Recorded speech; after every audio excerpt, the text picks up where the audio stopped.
اللہ رب العزت کا خوف ایسی نعمت ہے کہ اگر وہ دل میں آ جائے تو انسان سے گناہ کرنا چھڑوا دیتا ہے۔ یہ 100% پکی بات ہے کہ جس میں دل میں خوف خدا آ جائے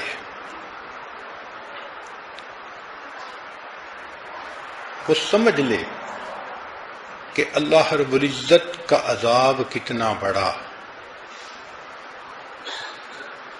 جب وہ کوڑا پھینکتا ہے عذاب کا، فصب علیہم ربک صوت عذاب، تو پھر حشر کیا ہوتا ہے؟ این عاد و ثمود و اصحاب الرس وقرون بین ذلک کثیرا وکلا ضربنا له الامثال وکلا تبرنا تتبیرا۔ تو جو اللہ رب العزت کی نافرمانی کرتے ہیں پھر اللہ کی لاٹھی بے آواز ہوتی ہے، مگر اللہ ان کو تگنی کا ناچ نچا دیتے ہیں۔ تو اگر انسان اپنے دل میں یہ بات بٹھا لے کہ مجھے اپنے رب کو ناراض نہیں کرنا، مجھے اپنے خالق و مالک سے دور نہیں ہونا، مجھے گناہ نہیں کرنے، تو پھر انسان گناہوں کو آسانی سے چھوڑ دیتا ہے۔ وہ دل میں ایک کمٹمنٹ کر لیتا ہے کہ مجھے اللہ کی نافرمانی نہیں کرنی، مجھے اللہ تعالیٰ کی ہر بات ماننی ہے، جو کہا اس کو ماننا ہے۔ بلکہ اگر یہ خوف اور بڑھ جائے تو انسان گناہ کے خوف سے بعض مباح چیزوں کو بھی چھوڑ دیتا ہے، یعنی گناہ کے احتمال سے بھی گھبراتا ہے۔ گناہ سے تو گھبرانا ہی تھا، جہاں احتمال ہو گناہ کا اس جگہ سے بھی گھبراتا ہے۔ زندگی گناہوں سے پاکیزہ ہو کر گزارنا، حتیٰ کہ گناہ کا شبہ ہو، شک ہو، وہاں سے بھی بچ جانا، اس کو تقوی اور ورع کہتے ہیں۔ چنانچہ نبی علیہ السلام نے ارشاد فرمایا، نعمان بن بشیر اللہ عنہ کی روایت ہے، الحلال بین والحرام بین وبینہما مشتبہات۔ حلال بھی بہت واضح ہے، حرام بھی بہت واضح ہے، ان کے درمیان میں کبھی کبھی شبہ والی چیز آ جاتی ہے۔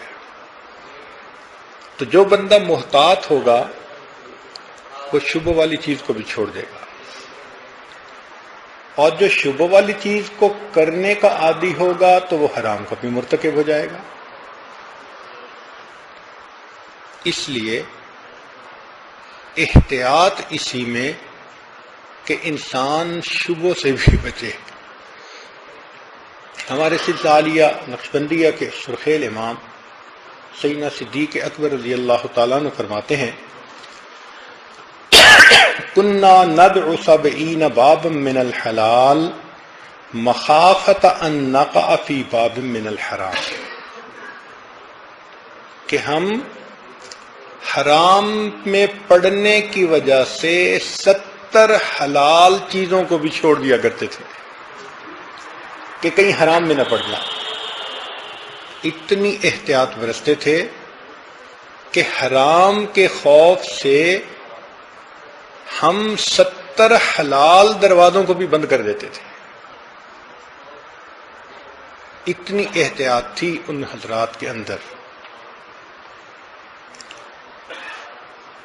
چنانچہ طبرانی نے ابو ذر لانو سے یہ روایت نقل کی ہے کہ تدبیر جیسی کوئی عقل نہیں،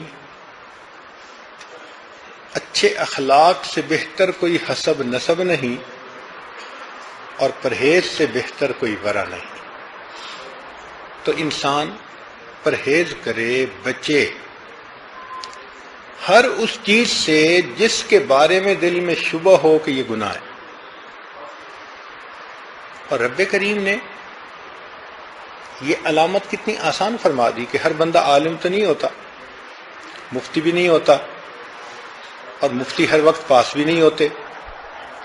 تو شریعت نے کہا کہ جب کوئی ایسی صورتحال ہو سینے پہ ہاتھ رکھو، ما حاک فی صدرک، جو گناہ ہوگا نا تو تیرا دل دھڑکے گا اور تو چاہے گا کہ لوگوں کو پتہ نہ چلے. تو جب کوئی ایسا کام کہ دل چاہے کہ کسی کو پتہ نہ چلے، اس کا مطلب کہ وہ گناہ کا کام ہوتا ہے.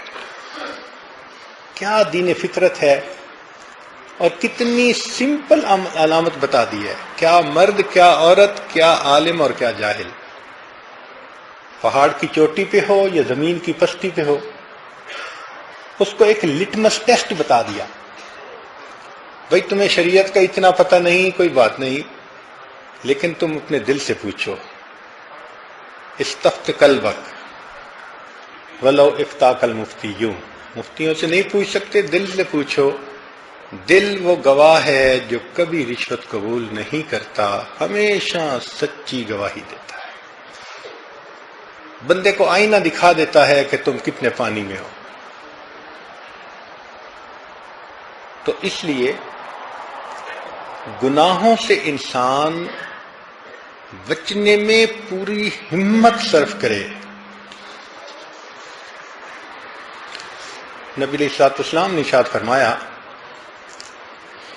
فضل العلم خیر من فضل العبادہ، علم کی فضیلت عبادت کے اوپر ہے، علم افضل ہے عبادت سے.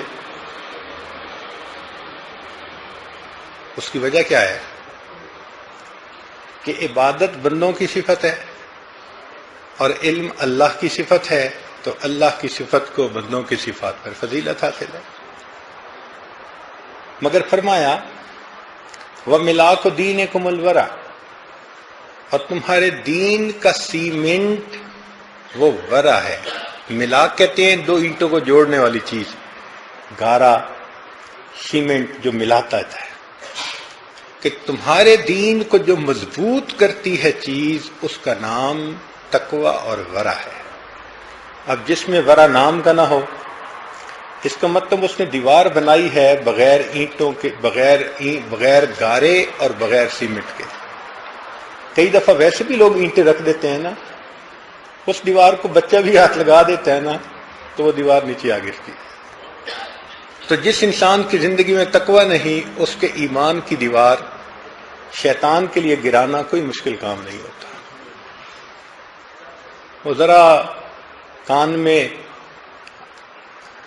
پھونک مارتا ہے اور بندے کا وضو ٹوٹ جاتا ہے اور وہ گناہ کرنے کے لیے آمادہ ہو جاتا ہے.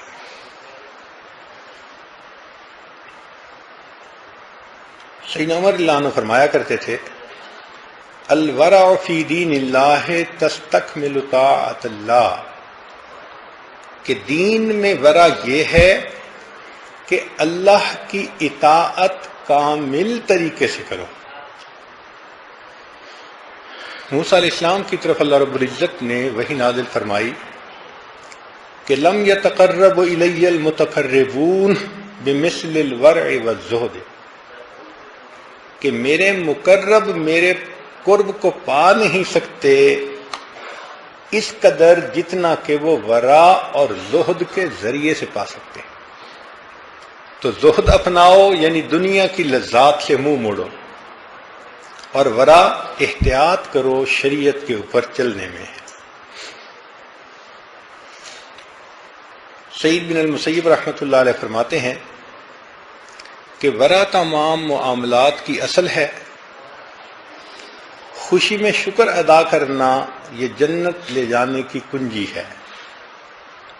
تنگ دستی میں صبر کرنا انسان کو جہنم سے بچا دیتا ہے، اور تواضع مومن کے لیے باعث عزت ہے.